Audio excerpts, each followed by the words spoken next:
What happens when an undercover CEO hears employees gossiping and their words change his life forever? Let's dive into the story. Matthew Carter was the kind of man you'd look at and never guess he was worth millions. He was in his early 50s, tall and lean, with silver streaks in his dark hair that added character to his otherwise modest appearance. Matthew had built his restaurant empire, Carter's Comfort, from scratch. Starting with one tiny diner in his 20s, he had grown the business into a chain of 120 locations across the country.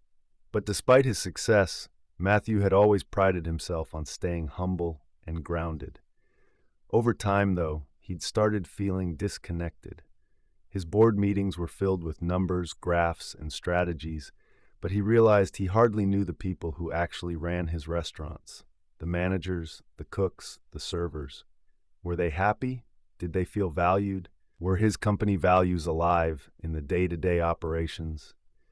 Determined to find answers, Matthew decided to go undercover. He swapped his expensive suits for a pair of faded jeans, an old sweater, and a baseball cap. With a slightly scruffy beard and glasses, he looked like an average guy looking for a part-time job.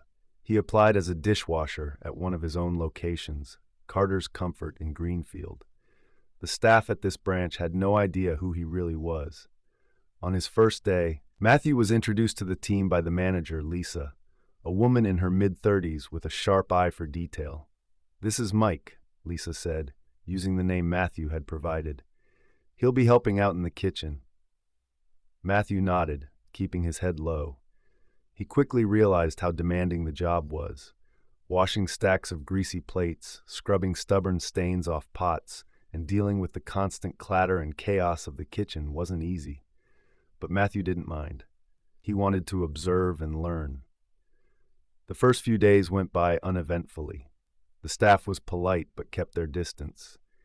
Then one afternoon, while Matthew was scrubbing a pan in the corner, he overheard two servers, Emily and Jake, talking near the storage room.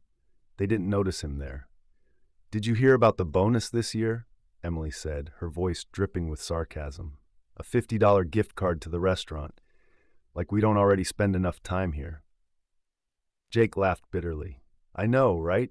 And Lisa keeps saying the CEO is all about valuing employees. If he really cared, he'd give us a real bonus or better pay. Half the staff is working double shifts just to pay rent."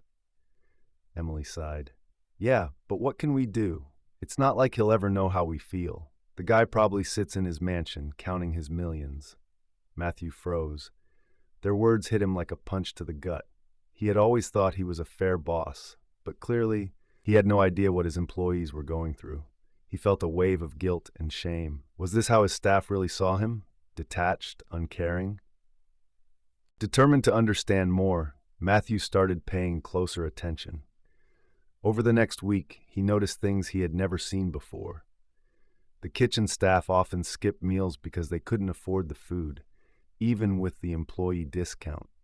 The servers were constantly tired, juggling multiple jobs to make ends meet. And Lisa, the manager, was under immense pressure to hit targets while dealing with a staffing shortage. One evening after closing, Matthew overheard another conversation, this time between Lisa and a young cook named Carlos. Carlos had recently started working there and seemed nervous. "Lisa, I need to ask for an advance on my paycheck," Carlos said hesitantly. "My mom's sick and I need to buy her medicine."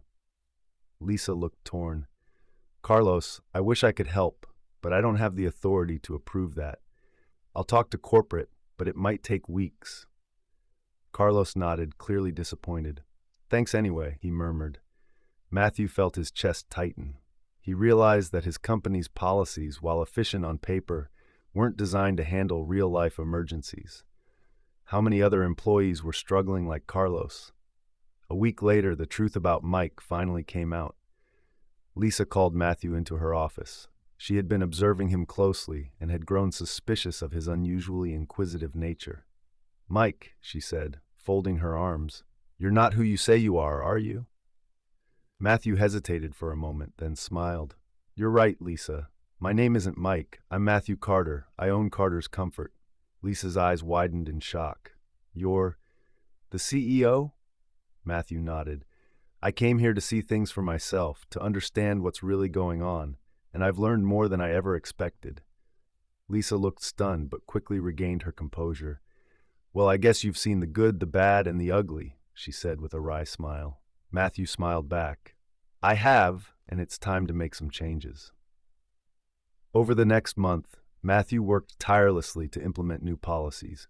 He introduced a program to provide emergency financial aid to employees, increased wages across the board, and launched a profit-sharing plan so that every staff member could benefit from the company's success. He also started a mentorship program to help employees grow within the company. But the most important change wasn't about money, it was about connection. Matthew began visiting his restaurants regularly, talking to employees, and listening to their stories. He wanted them to know that they mattered. As for Carlos, Matthew personally paid for his mother's medical expenses and offered him a promotion to sous chef. Emily and Jake, the two servers whose conversation had first opened Matthew's eyes, were invited to a roundtable discussion with corporate leaders to share their ideas for improving employee satisfaction. Matthew's undercover experience didn't just change the company, it changed him. He realized that success wasn't just about profits or growth, it was about people. And from that day on, he made it his mission to ensure that every employee at Carter's Comfort felt valued, respected, and heard. Because sometimes, all it takes is listening to change someone's life, including your own.